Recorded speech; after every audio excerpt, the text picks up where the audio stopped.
Победы, как он был от нас далек, как в костре потухшем таял уголек.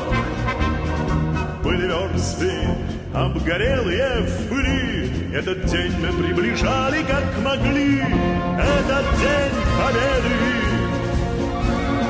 порохом права.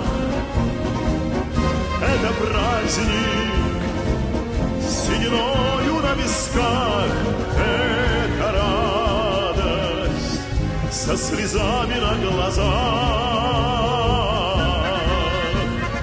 День победы, день победы, день победы.